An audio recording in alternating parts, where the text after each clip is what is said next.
Hey there, students. This is Dr. J. I wanted to do a video for the holiday week.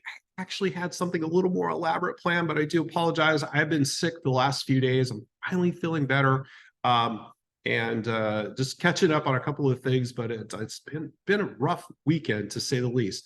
Nonetheless, I did want to just reach out and send you all just a quick video. Some people wandering around my office. Send you a quick video to just kind of update you on a few things. First and foremost is Thanksgiving week. Happy Thanksgiving. Hopefully everybody has a great, safe, wonderful Thanksgiving. But more importantly, do your best to be complete by Wednesday. It will absolutely be in your best interest to be complete. I have had countless students over the years miss deadlines, forget about things, overlook things, run into a family emergency all over these holiday breaks. And unfortunately, it severely impacts their grade. And all I had to do was bust it just a little bit early in the week, get done, and have that stuff off your plate, and then go enjoy time with family and friends. You don't have a whole heck of a lot of stuff to do this week, gang, so it shouldn't be any problem to be complete very soon. A couple students are already done, so make sure you get on it. Be complete, have everything uploaded this week as scheduled at the very least, meaning you do need to make sure that your main post is on the board by Wednesday night. Just like always, you still need to make sure everything is submitted into the course, your assignment rather, by Sunday night with, of course, your reply. So make sure and take care of that, but get the main post done, get a reply done immediately after, do another reply the next day, do your assignment, be done by Wednesday night. Enjoy football and friends and food and all kinds of good stuff. So let's move on. One of the things I want to talk to you about before I get into grading is the importance of following basic requirements.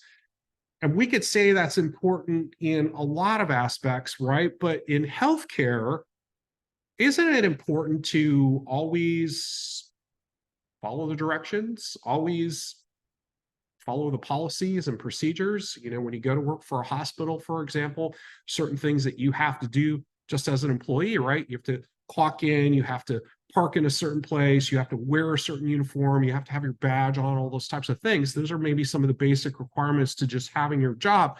But in healthcare, if we don't follow the policies or the procedures in terms of treating patients, then it can have very severe consequences to a lot of people, right? We can be in trouble ourselves, not to mention that we could physically or emotionally damage a patient if we just don't do the things that are laid out for us. So I bring this up, gang, because sometimes in grading, what I do is I focus on the basic requirements.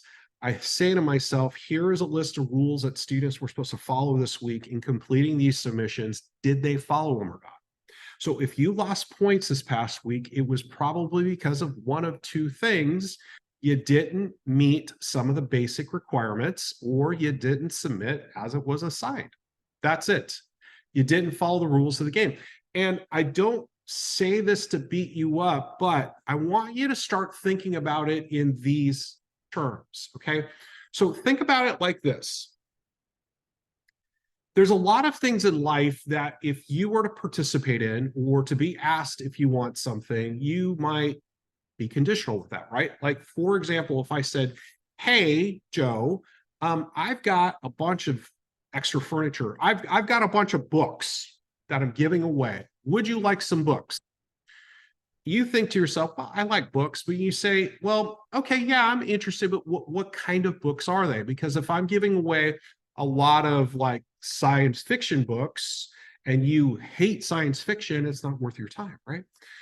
So something along those lines, a lot of times somebody asks you for a favor, you're going to say, what is it? Can you help me with, hey, can you help me move this weekend? What are you thinking? Well, how much stuff do you have to move? How long do you think it might take, right?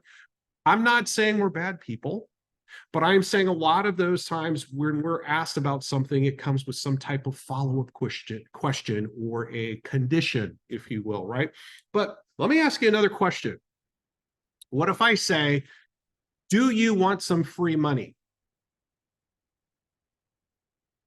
what's the only possible answer to that? Well, maybe one real answer, a couple of variants, right? So yes is the correct, really only answer. Could be heck yes or hell yes or whatever yes that you want to make it, but nobody ever says no to free money, right? If I say, hey, do you want some free money? Nobody's going to raise their hand and say, well, maybe I want some free money, but just I don't, how much is it? And, what am I going to have to do or whatever? No, I'm just saying, do you want some free money? And I say it like this and frame it like this because I want you all to start thinking in terms of whenever you don't meet a basic requirement of your submission, it's like you giving up free money. That's it. It's just like you saying, I don't care about the free money, because if you're having challenges with your writing style, if you're writing a paper and you're struggling with how to organize and structure your paper or add references or things of that nature, that takes some time and some coaching and some feedback. And over the course of, reviewing things with instructors or working with the writing lab, or, you take an English class and things of that nature, you get better with your writing over time, right? But you have complete control over whether or not there's 150 words in your submission or 50 words in your submission, right? You absolutely know if you posted by Wednesday, if there were 2 different calendar days, and all of these things are a binary action, right? You either did it or you did not do it. You either have it or you don't. It's not something you're going to need to learn along the way. So again, I say, gang, it's like giving up free money, because if a student doesn't write enough words, that is going to be a problem. You didn't put enough time and energy into your submission. Now, having said that, it doesn't mean that maybe you haven't answered the question in less than the required words. And if that's true, then give me some more stuff. But in most cases, the minimums are just kind of that.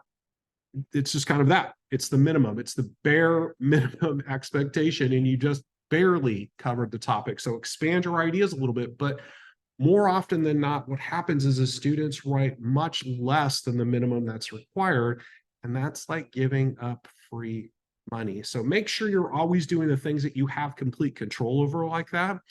Obviously work on your writing skills as well, but just always meet those basic requirements and submit as things as has signed, and just follow the basic rules of the game. So hope that little tip and insight helped you.